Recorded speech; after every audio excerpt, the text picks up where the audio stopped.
was the master of wit, the voice of a generation.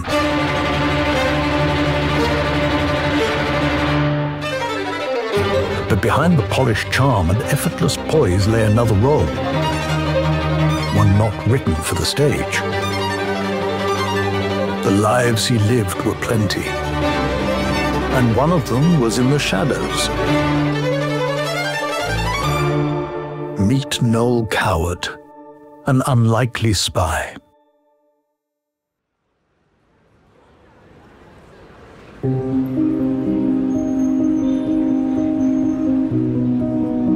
Born into straitened finances and a family hanging on to gentility by its fingernails, Noel Coward had abandoned formal education in favor of life as a child actor.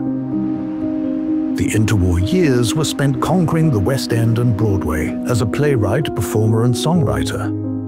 But beneath the silk dressing gown lay a disciplined spirit with well-tuned political and moral antennae. Hence his creation of the character that may have been most important to him, Noel Coward the Spy.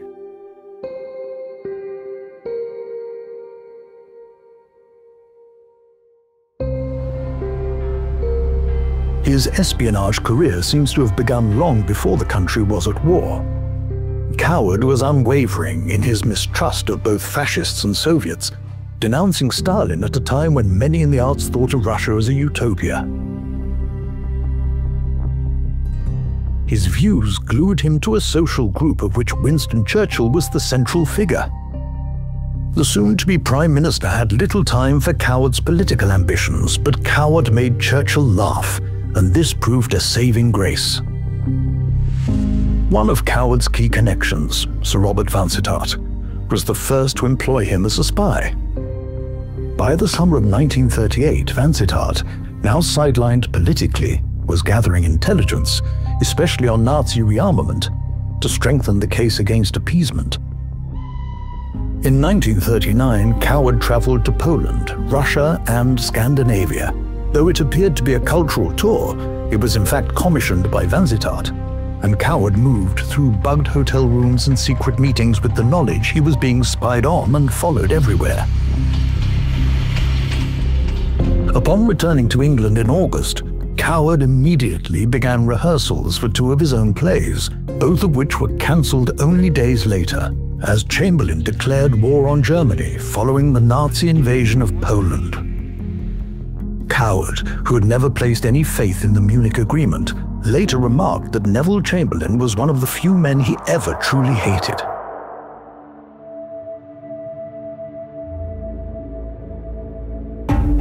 Coward spent the first months of the war in Paris, initially at the request of newspaper magnate Sir Campbell Stewart, who recruited him to Department EH, a unit investigating propaganda schemes across Europe. Coward's natural charm and celebrity status made his Paris flat a valuable source of intelligence for the British government. From Paris, Coward was sent to America, tasked with gauging the public mood regarding the war.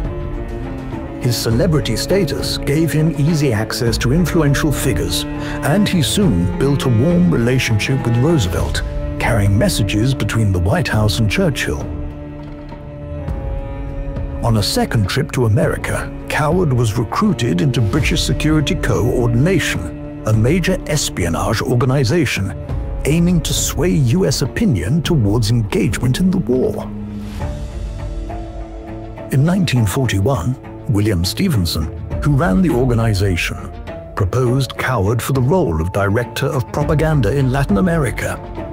Coward flew to Bermuda to prepare for the assignment, but his career as a formal agent ended abruptly.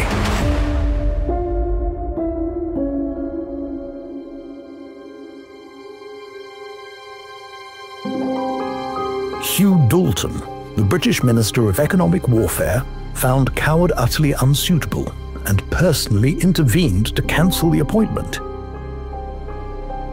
Alone in Bermuda, Coward learned of his dismissal with disbelief and blamed Churchill for not backing him, although it was Dalton who had kept the decision secret. Returning to bomb-damaged London, Coward took up Churchill's advice to sing to them while the guns are firing. providing morale-boosting entertainment for troops and civilians alike.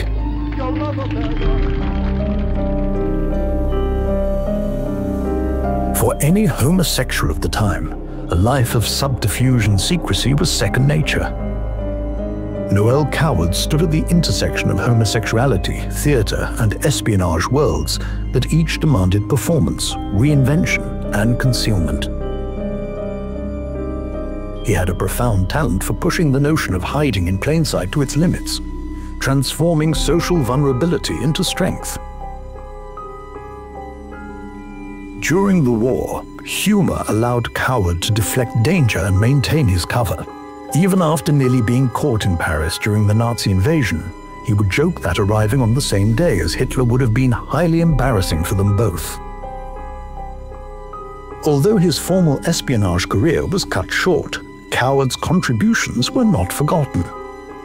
After the war, it emerged that the Nazi high command had marked him for immediate arrest had Britain been invaded. Proof that Noel Coward, the playwright and entertainer, had also been seen as a threat by the enemies he opposed so fiercely.